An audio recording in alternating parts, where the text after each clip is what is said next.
opening bell of the NFL Stock Exchange podcast. I'm Trevor Sikkema. That is Connor Rogers on Connor, the very first stock watch of the season.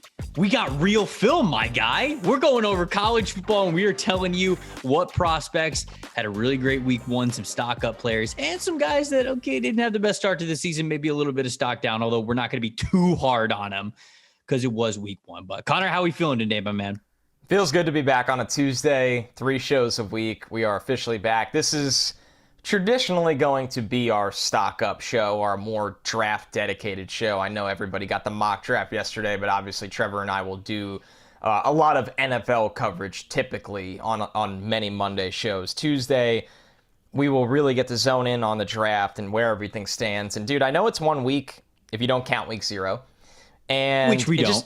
It feels like so much happened. So much happened in the draft world. And it's really exciting. And it's not just the quarterbacks, but the pass rushers, the O-line plays. So you and I each have 5 stock up guys. We're going to touch on some stock down guys. It's kind of insane to just crush a guy after 1 week. No, but maybe we're not going to do that. Maybe some things that were like, hopefully this isn't a trend for the season. So I'm really pumped for today's show, dude. This is the best. This is what this show was made for, right? It's called the NFL Stock Exchange for a reason, and that's because we wanted to center around a lot of segments where we're talking stock up, stock down on plenty of things. And this one is straight to the heart. This is straight to the grassroots of exactly what this podcast is about, and it's stock up, stock down for NFL prospects. So my friend, I will give you the floor. I will allow you to start. You've got your 5. I've got my 5. Now, just to be transparent, we did talk about this beforehand. We're not surprising each other, but that's because we wanted to make sure that we were giving you 10 names. We didn't want to have 3 or 4 of the same names, so that we felt like we would be cheating you there more than cheating you on the emotion of the element of surprise. So who you got first? Who you want to bring to the table first? I appreciate you allowing me to take this one. It's Anthony Richardson, the quarterback from Florida. Now, I promise this show today you're going to hear some names that you might not know much about, or you might have never heard, or we haven't seen much of in the college football world, although Richardson fits that. We have not seen much of him, thanks to Dan Mullen. Trevor, this was so exciting to me, and I'll be honest with you, and you and I were texting about this Saturday. Like, the way the day started was a little uneventful for the most part. It's 1 week, you don't care. Besides App State, UNC, the games weren't overwhelmingly crazy. There wasn't necessarily a performance like this where a guy that has so much to gain, a guy that we've heard about from the recruiting ranks for so long, it just does it all. It's not even just the upset beating Utah, but with his legs, with his arm, the big plays, the clutch plays. He's fun to watch, man, and he's very different, I think, from the rest of this quarterback class where he's 6'4", he's at least 230 pounds. He looks massive. I mean, he's jacked. He could take hits. He can work off of hits. He's a big guy. He's exciting, man. I want the Anthony Richardson rocket ship to take off this season right into the top 5 of the draft. He's got the big arm. I think the mechanics are clean.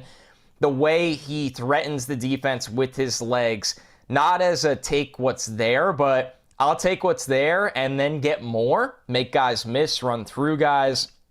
He's the whole package. And it's got to be put together on a consistent basis week after week. But we're judging off of 1 week of the season, and he did everything you could have asked him to in that 1 week. And I was really, really excited watching this guy, so much that he was in the first round of our mock draft yesterday. It was a great start of the campaign for Anthony Richardson, and you brought up Dan Mullen, which was the one time that you're allowed to bring up Dan Mullen. Yeah, never again in a week. You only get one a week. I'll take that. So if you do 2, then there's going to be some sort of punishment here on the podcast because I can't. My heart can't take that. But this guy was sitting on the bench last year. Dan Mullen was opting to play for the more veteran Emory Jones. Okay, maybe I understand him running the offense a little bit better. Anthony Richardson was still very green, and we even see it this week, right? Mm-hmm. He's still very green at what he is doing. So those things make sense, but there's so much promise to what he brings to the table. We've said this already on this podcast before, but people keep bringing the name Cam Newton to the table. Out of respect for what Cam Newton became as a Heisman Trophy winner, national champion, NFL MVP. You and I kind of shot that one down, but we just got to calm down here. But that tells you the kind of ability that this dude has. Over 100 rushing yards this past weekend, over 100 passing yards, and I'm looking at the PFF stats for him. He did have a turnover-worthy play. It was a third down. He was kind of just trying to make something out of nothing. Should have been intercepted, honestly, but it ended up not, so you don't see that on the common stat sheet. Didn't have a big-time throw, something that we categorize at PFF, but I will say, as somebody who watched every snap of this game live, there were plenty of really nice throws over the middle that he was making to move the chains, right? Getting Florida's offense in this situation where their back's kind of against the wall and he's got to make a play with his arm, and he did those things. So even though we didn't at PFF categorize that as a big time throw, he was taking steps in the right direction to be that kind of passer. I think he gave you that rushing ability again, which you know that he's always going to do, but it's of course what he does with his arm that's going to hold the key to where he goes in the 2023 NFL draft. And honestly, how far Florida goes as a team this year. Without a doubt. I mean, let's be real. It's a kind of a dual storyline, and you and I are more on the draft lens, but there's a college football element to this where if he blossoms into being a superstar, that's going to take Florida places that not many people were projecting them to go this year. And, man, it was just cool. I mean, you guys know I don't really have any kind of bias across college football. I just find myself gravitating towards liking what Billy Napier does wherever he goes. It's just, and this is the next stop. And once again, it's 1 week, but early returns are phenomenal, and I could not turn away from that game. I know you're a sick hat guy. Like people in the comments on the YouTube comments have given you their praise on a lot of the hats that you wear. I'm going to get you a sick Florida hat, and you could be an honorary. And I would wear it. You could be an honorary Florida fan while they have Anthony Richardson. Who knows? I love it. Okay. I love it. First guy that I want to bring to the table, since you got Richardson out of the way, Jacob Cowing, the wide receiver from Arizona, man. Hell of a day this past week for Arizona.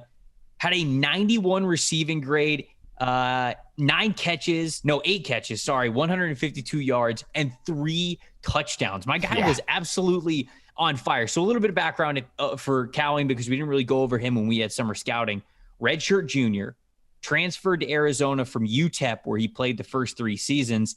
He had 1,300 receiving yards last year. So this guy was kind of coming into his own, and we were hoping for big things for him. He's about 5'11", 180 pounds, kind of that slot wide receiver type. But, man, I loved what I saw from him. Outside of the box score, outside of the big grades, when I watched a lot of his key plays, when I got my hands on the All-22, dude, he's so smart. He's so smooth. Spacing. The more space you put this guy in, it feels like the more he is going to thrive. There is truly something to guys who know how to operate in space, and especially with a player like Cowing, who, when you give him those two-way goes, right, when you put him in the slot, give him enough space to where he can go left or right, he can go in or out, man, he can make defenders look silly. I love the way that he ran his routes as well. Very rounded. Wasn't necessarily a put my foot in the ground, boom, like a jagged cut to the route. Now, sometimes guys do that, and it's very effective for separation. But Cowing was just so smooth. He kept his momentum throughout all of his routes, whether they were short, intermediate, deep, whatever it was. And he was rounding out his routes, it felt like, to get the most separation out of defenders, no matter where he was in the stem. So it just, from watching him this past weekend, you could tell such a smart wide receiver. If he's healthy for this entire year, he's going to have a crap ton. And that is a scientific measurement there. A crap ton of yards and stats all around. And he's going to be one of the highest graded wide receivers that we have at PFF. So look out for Jacob Cowing. If you guys haven't seen him yet, we were light on him in summer scouting. I think we did mention him, but he wasn't in either of our top 5. So this is a player that's definitely on the rise already in this early season. And I think that's going to be a little bit of a theme of especially today's show, but some early stock watch shows, is you and I kind of laid off of overreacting to transfer players before seeing them play at their new school. And this is the age we're living in, folks, where it's a really good thing.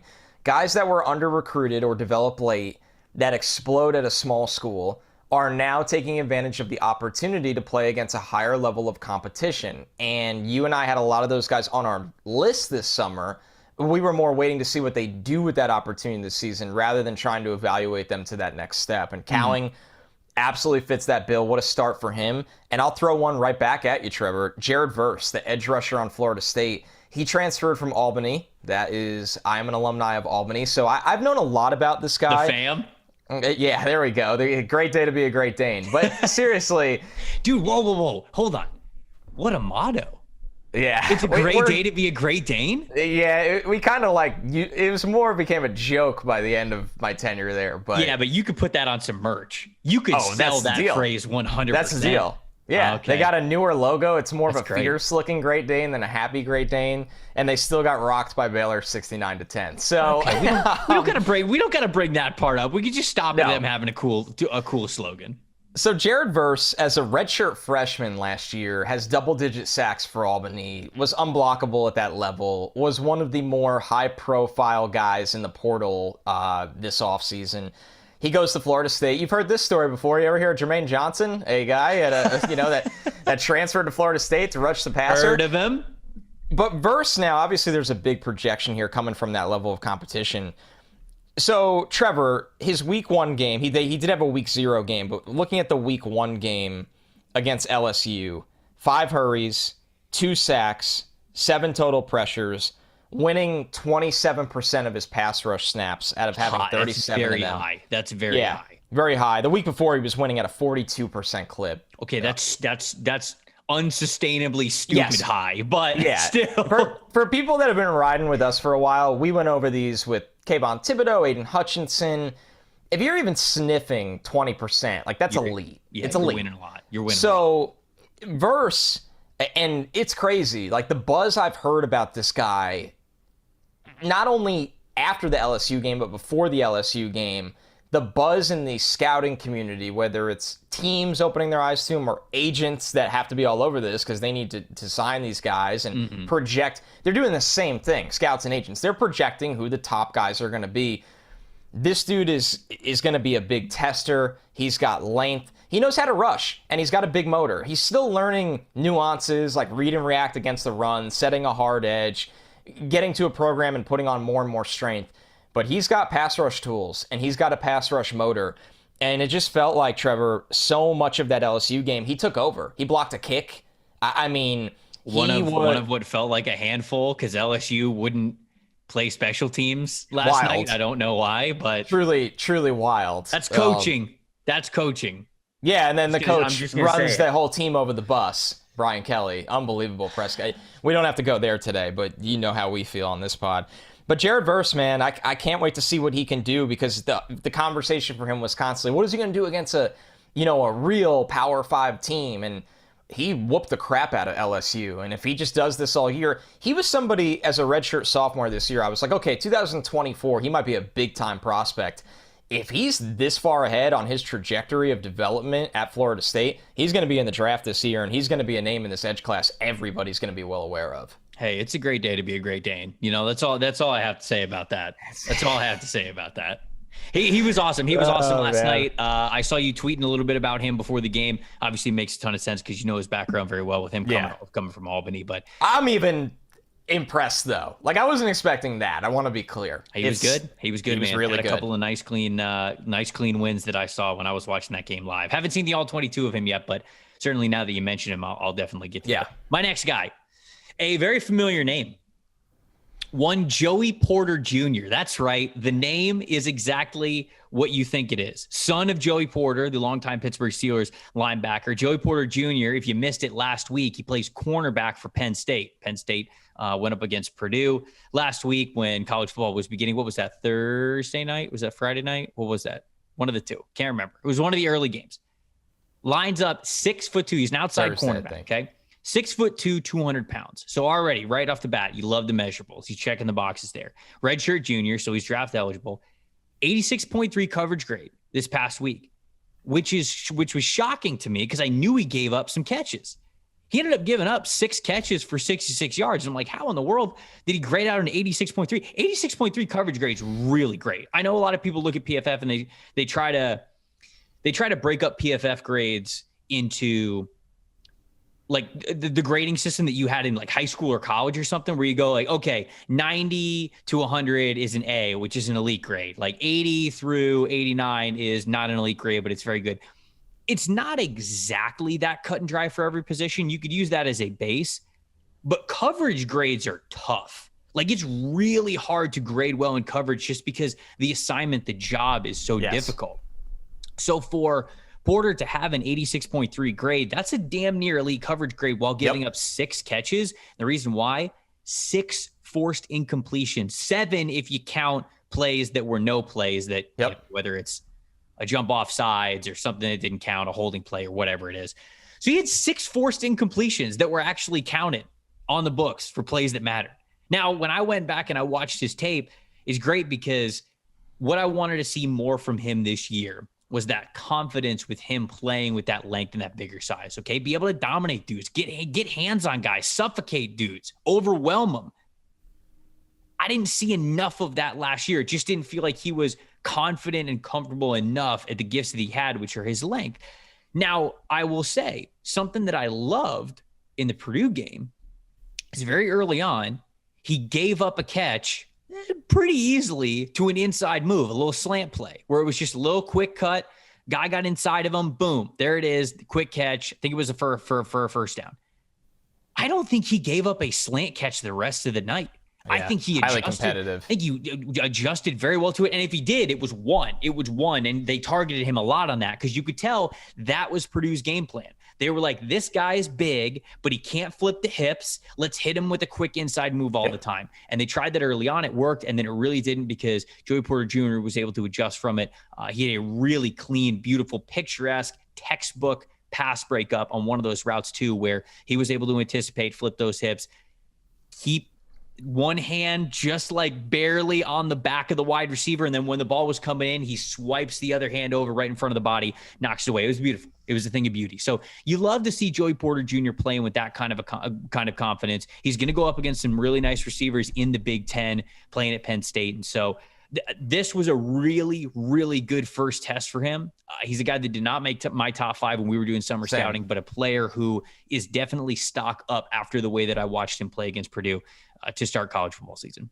He had multiple teach tape plays of just staying in phase and breaking on the ball at the perfect time. And Trevor, I was shocked that they just kept going at him over and over. I think it was 14 targets. I knew it was double digits. It's crazy. All right. Actually, now that I'm saying that right now, I'm going to look to see if that was the most targets any corner faced this week. That has to be up there. I put it in the top 3 of the week. It's got to be crazy. Up there. Crazy how often he was targeted. It's going to take me a second to get this. So if you want to go on to your next guy. No, when you look at him, though, he's somebody that people knew about. So it's surprising for me to see them come into that game and think that he was the guy to go after. And when you live up to that test, it's highly impressive. So, all right, I will move on in that case because I'm going to be quick on this one. We talked a decent about this guy on the mock draft show without actually picking him. It's Georgia tight end Darnell Washington, and it's not for the highlight that everybody saw, the catch and run, bowl through everybody and then jump over somebody. That was awesome. Don't get me wrong. When you're 6'7", 270 and you do things like that, you're from outer space. But the all 22 of him blocking is tremendous. And it can be off the line of scrimmage. It can be on the line of scrimmage. They play him as a big slot. He is a good blocker on the move. He's a good blocker in the trenches. This guy really is a rare tight end that can do any role, and there's just not really tight ends like that anymore for the most part in this league. To find a guy that really doesn't give any ground in the line of scrimmage, but also is a legitimate threat as a big slot, more of that H kind of tight end. It's huge for him that they have trust in him to do that for a program that is top class right now. Darnell Washington is somebody that almost became an afterthought because of how much talent is in that room at this program, and he's somebody that in his own way is carving out just a huge role in this draft to be, he's not Michael Mayer, okay, but can he be a top 5 tight end? Easily can be a top 5 tight end because of how rounded his game is, the size and athleticism he possesses with it as well. 14 targets for Joey Porter. Absurd. Number 1 in college football. I don't think he'll see double digits the rest of the year. Not a chance in hell do I think that he's going to see double-digit targets the rest of the year. You're totally right. But getting back to Darnell Washington, it was great to see him get in the passing game. And that's something that Todd Monken, the offensive coordinator at Georgia, really likes to do. I remember when I was covering... Monken's fun, man. I know you know all about him. Yeah, I was covering the Tampa Bay Buccaneers back in 2017, 2018, 2019 when he was the offensive coordinator there, when Dirk Cutter was the head coach. And They love their tight end offense, man. They had Cam Brate and OJ Howard, and even Anthony Auclair was a third tight end that they love to bring in the game. They played a ton of 12 personnel, some 13 personnel as well. Todd Monken is not afraid to run an offense through the tight ends when he has those big boys there. He loves the versatility. He loves being able to play a lot of different sets with those kinds of guys on the field. And so with Darnell Washington, when we talked about him during summer scouting, my big thing was, I love the player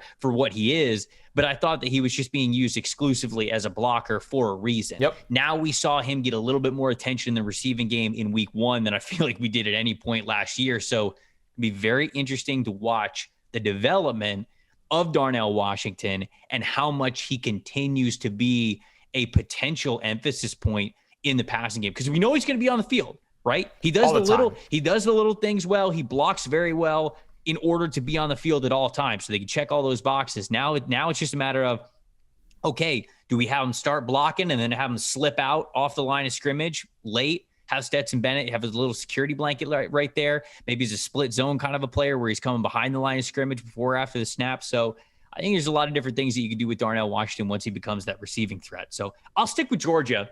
I actually have 2 Georgia players. I'm glad you are, because I have a Todd Monken quote I want to read, but it has to do with what you're going to say. So go ahead. Okay, I'm gonna go with Kenny McIntosh, the running back from Georgia, senior running back, 6'1", 210 pounds. Career highs. I looked this up. Career highs before this year. Just 328 rushing yards and 242 receiving yards. Both of them were last year. So he was kind of coming into his own a little bit last year, but it was still a crowded running back room in Georgia, as it always is. I think Georgia's got a strong claim at the RBU title that everybody likes to throw around there. But in this game, McIntosh, 9 receptions out of the backfield for 117 yards. 125 yards after the catch, which means he was catching a lot of swing passes behind the line of scrimmage. Alvin Kamara game right and there. Still getting a ton of yards there. When he was rushing the ball, only a 66.3 rushing grade. He only had 18 yards on the ground, but he was more of that receiving type, 91.9 grade, which was extremely impressive. Georgia loved getting this guy involved in the receiving game.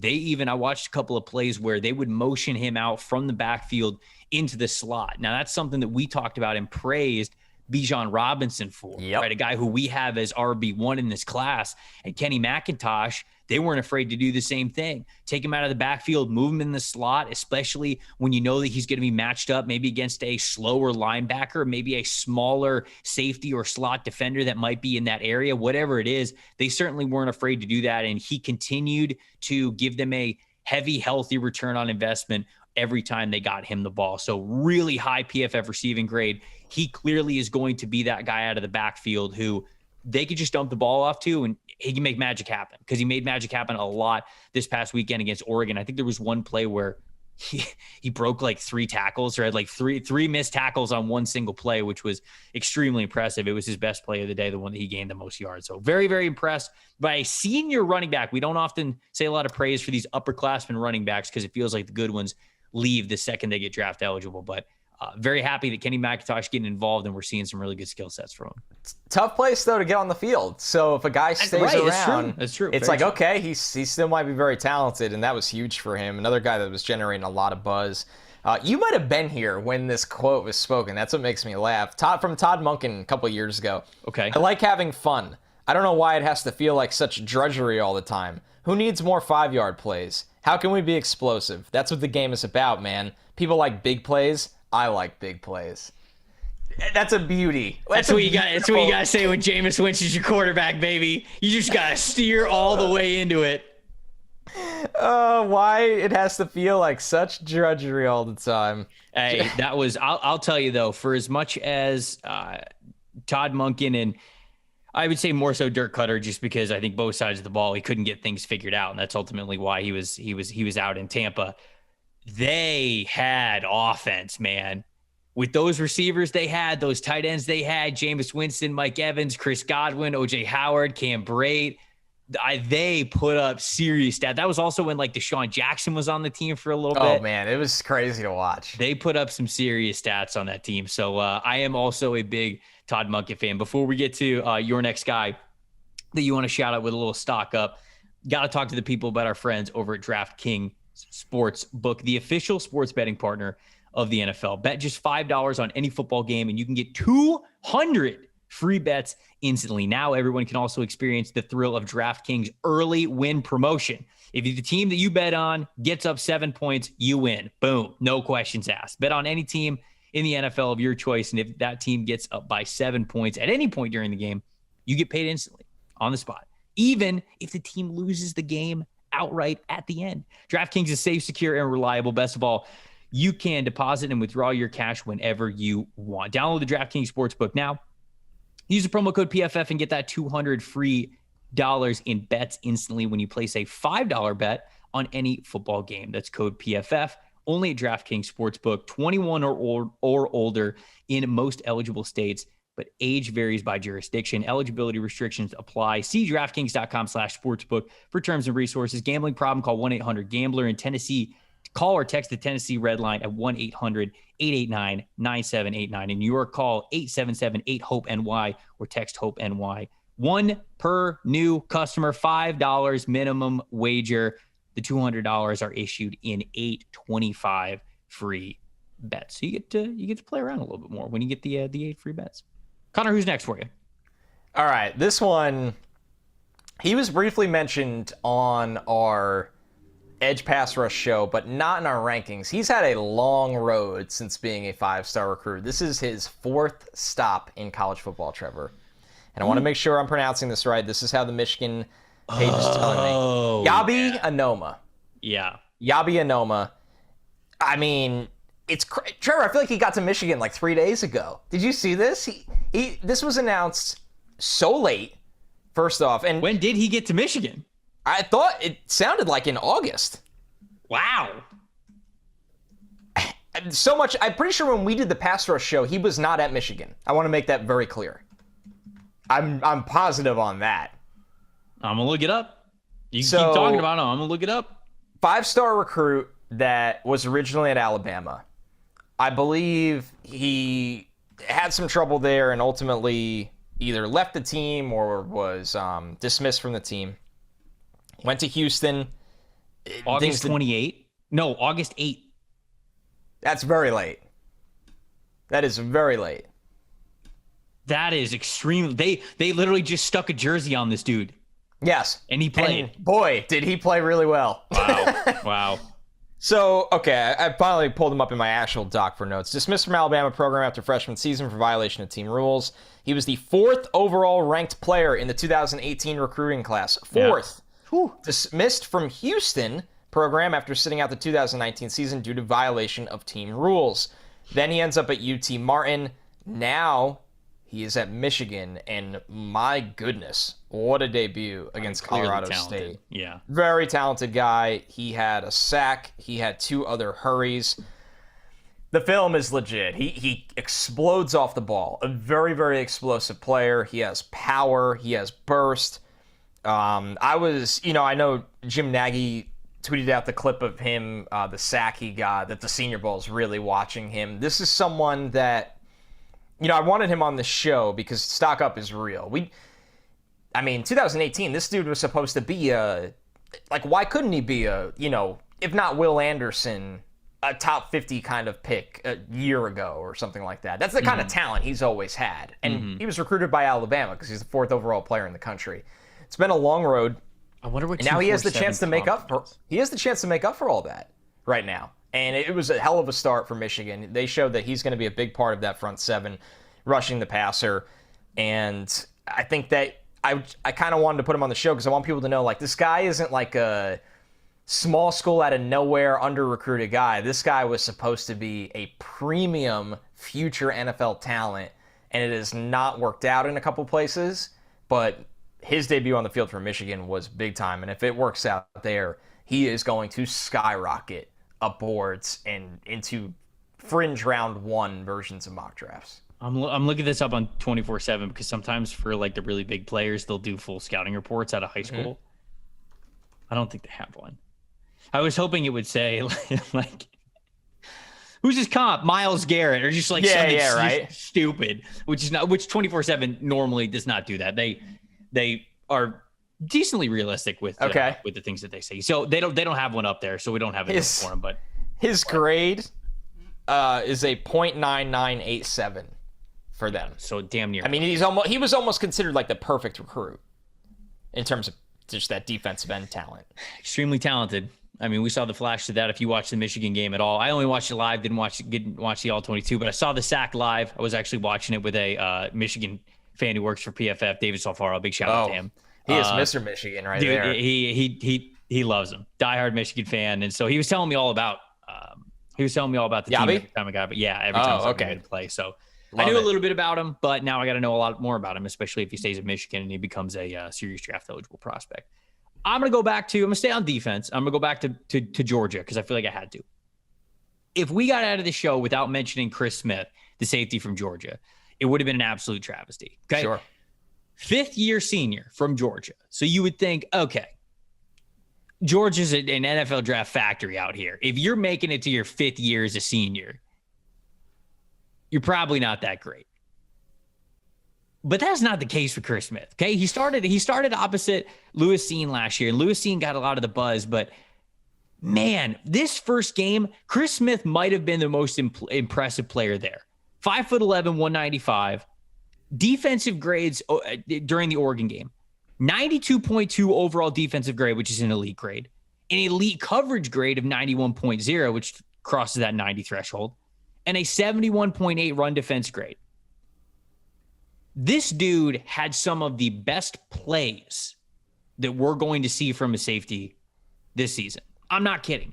And it started with an unbelievable run fit that he had where the running back was handed the ball, so much space in front of him, and Smith had to close down from about 17 yards out, comes in like an absolute missile, so fast that you would think this player is running recklessly at the running back. He's going to dive at the ankles and he's going to miss the tackle. And instead, he is running full speed, puts the running back between the shoulders, and buries him in the backfield for a tackle for loss.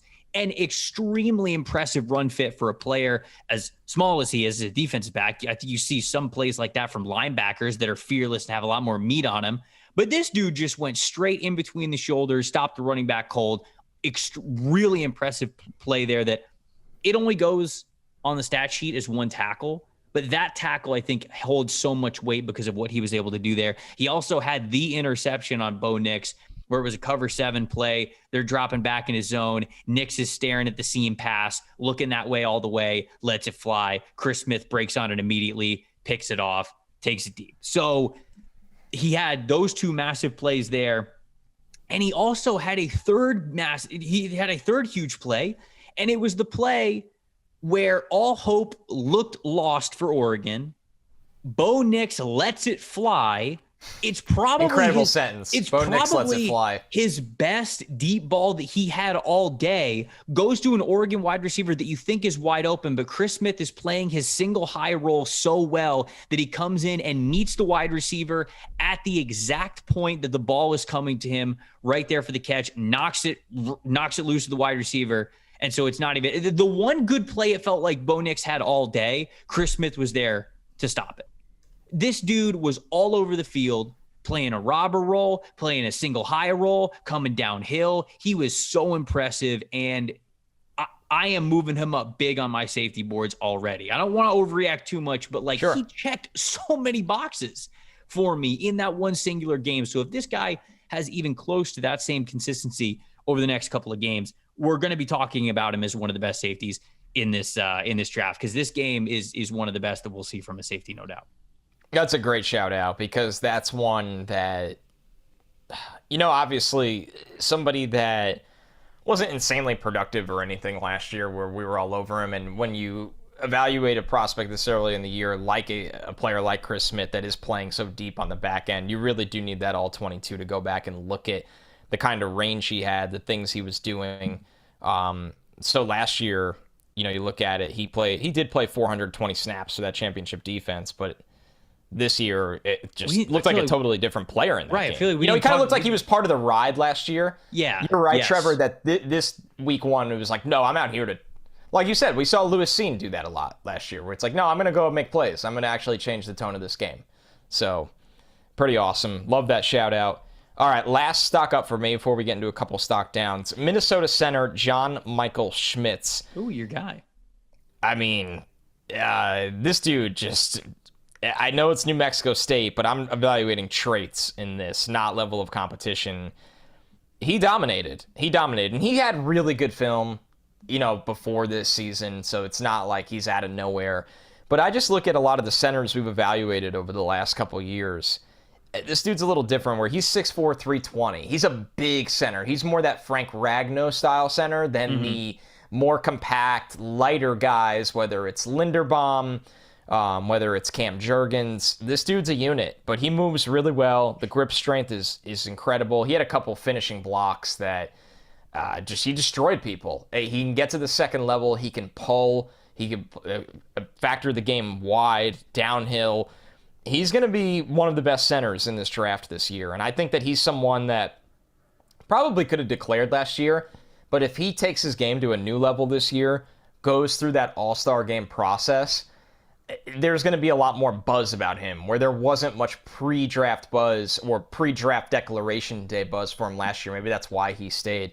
So when you turn on that run-blocking film from the New Mexico State game, you see a center that can execute in any run scheme, and just the size he plays with, but the ability to also still have the movement skills was really, really impressive. I didn't get an O-lineman in here, so I'm glad that you did. I'm glad we got an O-lineman. I had to get one. I was going to do Broderick, but I didn't want to go too chalk. Broderick looked really good. Did he look really good? He did. He didn't completely destroy in the run game like I think he will over time, but he was so clean in pass pro, that he looked good, but John Michael Schmitz looked great. Looked phenomenal in this game. Love to see it. Love to hear it. Last one for you. Last guy for me. This one, I know that this will make some people happy, because I read more than one comment of people who wanted to see this guy on one of our top fives when it came to our running back list. Auburn running back, Tank Bigsby. Tank Bigsby, lining up at 6 feet tall, about 215 pounds. He's going up against Mercer. Okay, I get it. It's Mercer. But he played really well. 147 rushing yards on 16 carries. 91.7 rush grade, which was the best in the FBS this past weekend. He was the highest graded rusher that we had in the FBS in our grading system. And the reason is 13 forced missed tackles in a single game. Absolutely bonkers. Nuts. That is wild statistics, that he would have 13 forced missed tackles on 16 runs. Okay, remember, the ratio, that's somewhat near averaging a forced missed tackle per carry, right? Bijan Robinson had like a 0.42 last year, and that was the highest mark in all of the FBS.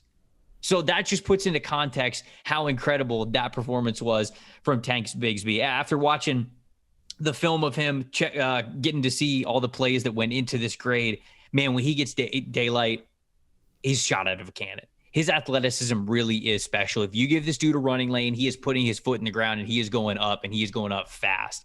He looked clearly more athletic than basically everybody on the field, including the rest of his teammates that were at Auburn. So you love to see that. Just such an explosive player.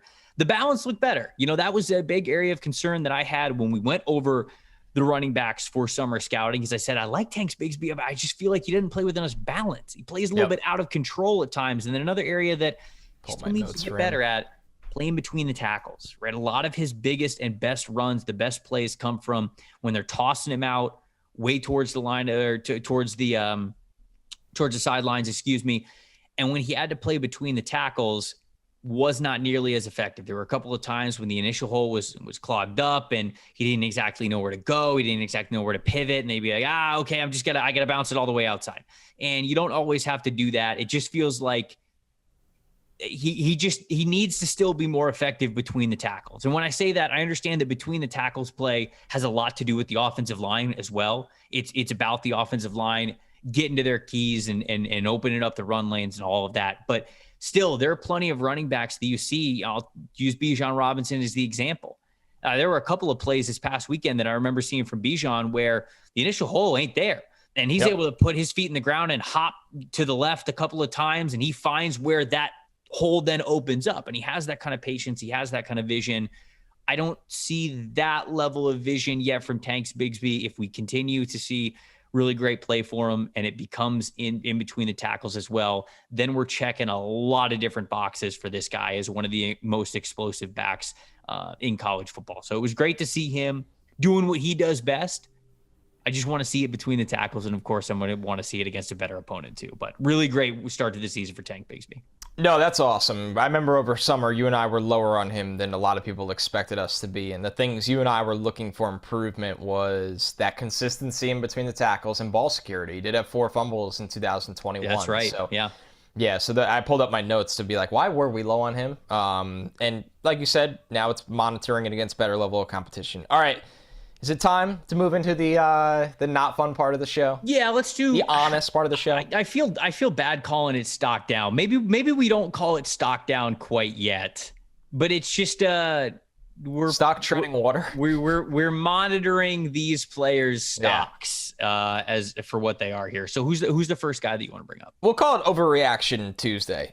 My first one here is Devin Leary, the quarterback from NC State, and you know they had a sweaty game against East Carolina, who, let's give credit to East Carolina. I thought their secondary played very well. They're a team that traditionally does have good talent in their secondary. They really almost stole this game. It was 21-20 was the final. NC State wins. Leary threw for 211 yards, 1 touchdown, 1 pick. He only completed 51.5% of his passes. On the film for me, Trevor, there's just bad decisions a couple of times. He did throw the interception. He had another play where he scrambled around and he fumbled the ball. And then he did have 3 other passes that were broken up that easily could have been intercepted. And he's somebody to me that when you watch the film does not have a power arm.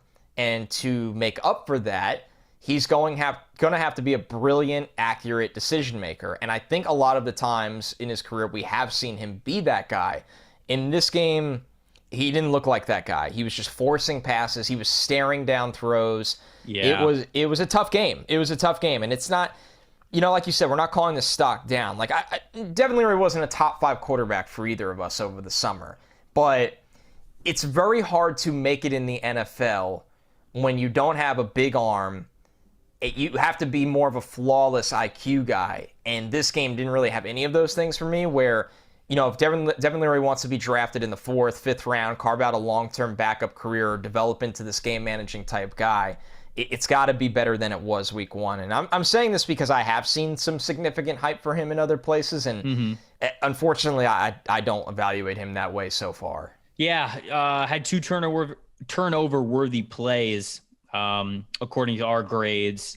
He had that interception as well. The stat that sticks out to me, though, you're right. With him not having a crazy elite NFL arm, he's got to be pinpoint accurate. And I think Devin Leary throws such a quick, beautiful, tight, spiraled release that everybody is very enamored by the passes when they fire off of his hand. And for good reason. I mean, they look beautiful. So a lot of those intermediate passes you just see come off of his hand and you go, ooh, that was a nice spiral from Devin Leary. He does that often, but you look at the accuracy stats from this past weekend, 51% completion percentage and an adjusted completion percentage of only 57.6. So that's a more important stat. Having an adjusted completion percentage under 60 is not good, man. It's just not good enough. It's got to be better from Devin Leary. It means that it is your fault.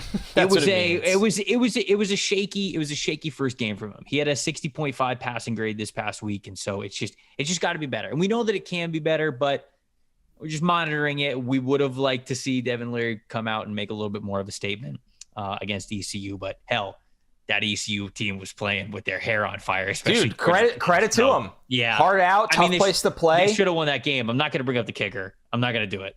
Yeah, I'm not going to do it. No, well, now we did. But it was sorry. But it's tough. Okay, another guy that I'm monitoring.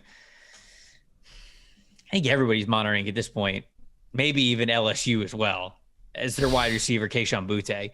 We watched the game versus Florida State last night. Kayshon Boutte, he got an early target, but then that target was a catch in the end zone that was broken up at the very end when he was kind of coming to the ground, so it didn't end up counting as a touchdown. He didn't register his first catch, I believe, until the 4th quarter. It's like 5 minutes to go in the 4th quarter. That can't happen. I think he ended with, what was it? It was 2 receptions for 20 yards. That's it. No touchdowns, no nothing. And this is, I mean, like your go-to guy. Now, the reason why it's I don't want to say it's totally stocked down on Kayshon Boutte, but it's definitely something worth monitoring is, you remember when Brian Kelly got there and they were like asking him about Kayshon Boutte and he was like, yeah, I don't know who that is. It's like, oh, is it okay? Kind of like a weird response, but it was almost he's one of your best players, Brian Kelly. Yeah, but it was like this, okay, like I haven't met him yet. He hasn't been around the facility. It was almost that was like, the line. It was kind of like calling him out. Like he was like, oh, like I haven't met him yet because he hasn't been around the facility. Even beyond him not getting a ton of targets, Kayshon did not look interested in that game against Florida State. He didn't. There was a pass that Jaden Daniels has. And if you want to sit here and say, okay, Jaden Daniels is never going to be a great passer. Oh, okay, maybe we could have that conversation. I know he's more of a running quarterback than a passing quarterback, although I did think that Jaden Daniels played decently well in the passing game against Florida State. There was one play where Jaden put it straight on the money, and Kayshon was just running a simple one cut, almost like a skinny post right near the end zone. And Kayshon didn't even look for the ball. Like he didn't even have his hands up. And maybe, I guess it was a little bit earlier than Kayshon thought it was coming to him. Or actually what I think it looked like is Kayshon thought the coverage was too tight and he just didn't even look for the ball because he didn't think the ball was coming his way. That's not great. That's not great. You're on the field. You're running a route. You got to be in it, man. You've got to be in it. And there was footage of Jaden Daniels on the sideline having to put his arm around Kayshon because Kayshon was looking like he was about to pull an Antonio Brown and leave the field. And it's just like, man, this is not good. After the game, not to get too TMZ with it, but classic. Deletes all of LSU from all of his social media stuff, unfollows LSU on Instagram. Like, is this dude even going to play for Brian Kelly again? Because if this game's the last that we see of Kayshon Boutte before he declares for the NFL draft because he's pissed at LSU, Connor, that's not good. No, that's not good. And I know some people will be like, nah, he's got good tape that he's got in his past. He can lean on it. I promise you he can't. I don't think I just don't think it's going to work out like that for him. So this isn't a stock down because I don't know everything that's going on in this situation, but it is certainly worth monitoring as a guy who was a hopeful top 15 pick in the upcoming draft. So had to mention him. It was fascinating to me to watch how two teams that lost, but in my opinion, lost in totally different ways. I agree 100%. Notre Dame and LSU. And one, to me, went into a brutal situation going into the shoe and really looked the part for a lot of the game until the end. And a lot of people were like, wow, this Notre Dame team under Marcus Freeman, they're prepared. Sure, they're not Ohio State level yet. They still lost the game. Brian Kelly and LSU, there was so much chaos going on. Kelly's post presser after the game. I've been to Baton Rouge, some of my favorite college football fans I've ever interacted with, and that is not just buttering them up. Like some of the nicest people, incredible time. The Brian Kelly era does just not inspire me, to be completely honest with you. I think they deserve better. So it's 1 week, but I thought it spoke volumes, and I hate to be this guy. I'm staying right there for my last stock down. The Ali Gay headbutt is just inexcusable. Bro, what was that? This is a team captain. This is somebody that only played 4 games last year, obviously got hurt, but there was big expectations for him last year to be a guy that goes in, has a big season for LSU, declares for the draft. Only plays 4 weeks, so obviously doesn't get to do that. So now the bounce back story. Can you have a big year, team captain, LSU, go through the senior circuit, all those things? You come out and you make somehow one of the dumbest plays that we've seen the entire week. I mean, you watch the play a million times and you just can't wrap your head around it, what the plan was, right? He's unblocked through the gap. I believe the tackle took the wide rusher and the guard, I believe, looked to help the center. Or he had, I think, Jaquelin Roy in front of him. So he's unblocked. He puts his hands down, Trevor. He puts his hands down. Dude, towards the quarterback and goes head first. It looked like a Super Smash Brothers move. Yes. Like he turned himself into a missile. And yes. the helmet was quite literally the weapon. That was the in an era where all of us hate what targeting has done to college football. That was it. Universally, everybody was like, yeah, you can get him out for that. Everybody was like, hey. What else was he thinking other than I'm going to hurt Jordan Travis on this play? And I hope that that's not the case, because I know that the game is fast. I know it's a bang thing. Like I get that. And I'm trying not to oversimplify putting myself in these players' shoes. But there was no technique with that other than just launching with this helmet. It was a mind-boggling play. So I'm glad that you brought this up. Yeah, and besides the play that was so dumb, he didn't have a good game. There's supposed to be big expectations for this guy. He had 4 pressures. 2 of them were unblocked. The 2 times he got to the quarterback, because the other 2 were hurries. The 2 quarterback hits he had, one where he turned himself into a missile head first. The other, he was unblocked as well. He wasn't that good against the run. He wasn't very good. But when you cap it off, you're a team captain. If you have a bad game, so what? We're not going to get on this show and kill you. When you do things like that to cost your team, that's the definition of stock down. That is one where I will definitively say here, that is stock down. And this edge rush group, good luck surviving, because there's 10 guys already that I'm excited for this draft that are loaded with talent that burst on the scene week 1. That was not good.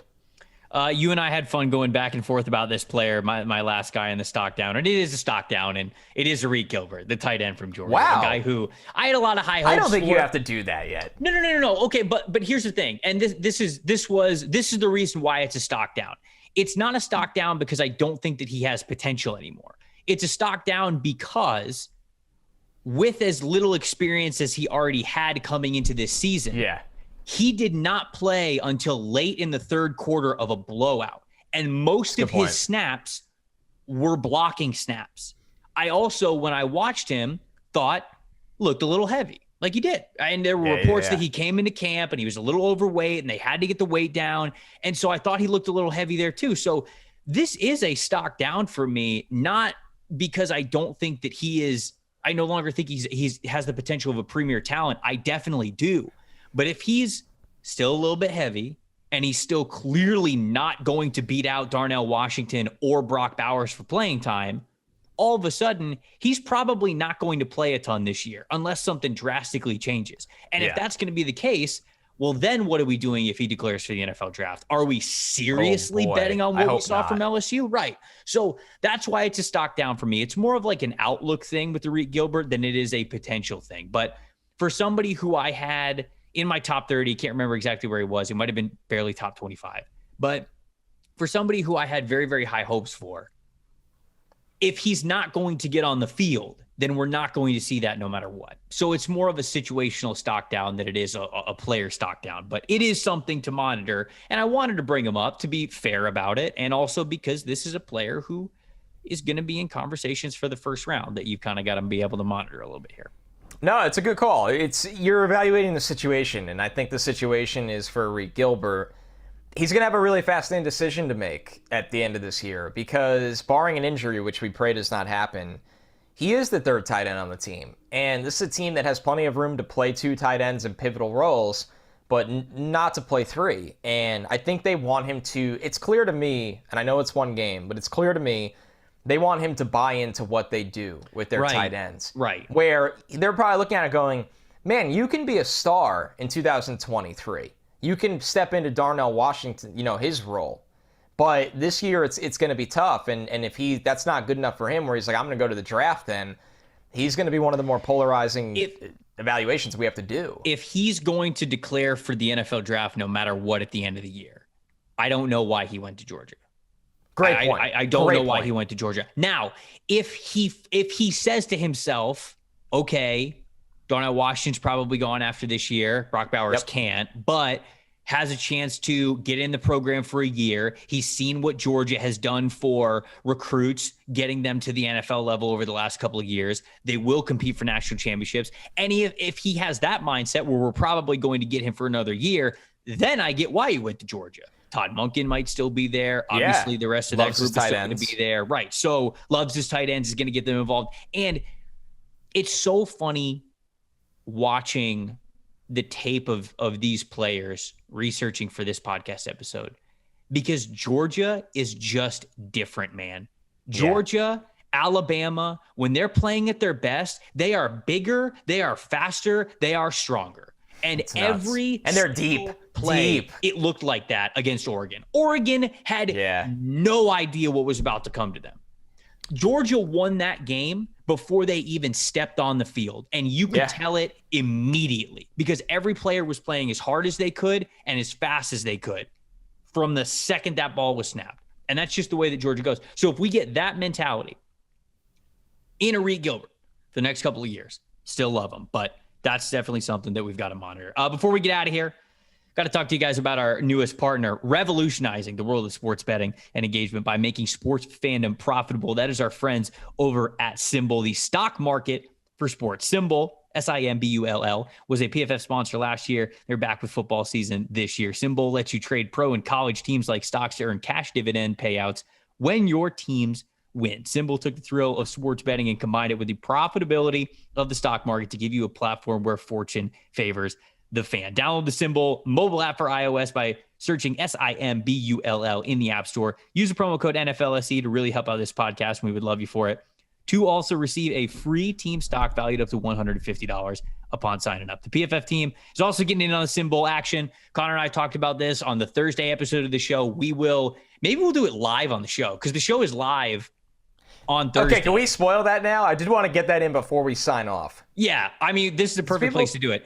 Yeah, go ahead. The Thursday shows this year are going to be live. And that's we were trying to think of what is the best way to get y'all in the show with us. And we feel like doing a live show on for Monday's episode and Tuesday's episode, unfortunately for Connor and I, it's just not really plausible with our schedules. But Thursday, right before Thursday Night Football, we want to go live. We want you guys to hang out with us right before Thursday Night Football. We'll get you ready for the game. We can all hang out, talk football. We want to be your pregame for Thursday night. Yes, we do. And it will be live on that podcast. You and I can buy and sell some teams. So when you guys are watching and listening to the podcast, you can do that as well. Download the app, create a free account, enter the promo code NFLSE to get you a free stock valued up to $150 and compete against the NFL Stock Exchange podcast this season on Symbol. Well, that was going to be my exit, was saying that we're going live on Thursday. So now what? No, it'll be awesome, man. I can't wait to get the chat really involved. And, you know, for those that don't care about Thursday Night Football, it's not a show for Thursday Night Football. It's a show for all of football. So, we're gonna be covering the league as a whole on Thursday. Like the Thursday episode is still going to be our big weekend preview. So Connor and I are gonna go through our favorite games of the week, our favorite bets of the week, who's got the most on the line, what we're looking forward to the most, and then we're gonna try to finagle in like a half mailbag in there, or like a live mailbag, which you guys can get in on the show. But we've loved interacting with you guys so much on Twitter and on Instagram and the YouTube comments that we really wanted to dedicate a full episode to hopefully get you guys invested and involved in the show. So I'm very excited about that. Dude, I can't wait. A fun first stock up. It'll be fun to track this year. You know, at some point when we get a couple of these in the book, you and I will use this platform, I think, to update our big board. Now we're going to let that breathe for a little bit, but so people can track where that changes throughout the year. So I'm excited, man. It's week one. This is awesome. This is what it's all for. We got through the summer pretty smoothly, I must say. First Tuesday podcast of the season in the books. First Stock Watch episode of the podcast in the books. You love to see it. Thursday, 7 o'clock? 7 o'clock, right? 7 o'clock. 7 o'clock Eastern. We will see you guys then. Make sure you tune in. We want to hang out with you before the kickoff of the 2022 NFL season. I'm Trevor. That's Connor. This has been the NFL Stock Exchange Podcast. We'll see you guys on Thursday.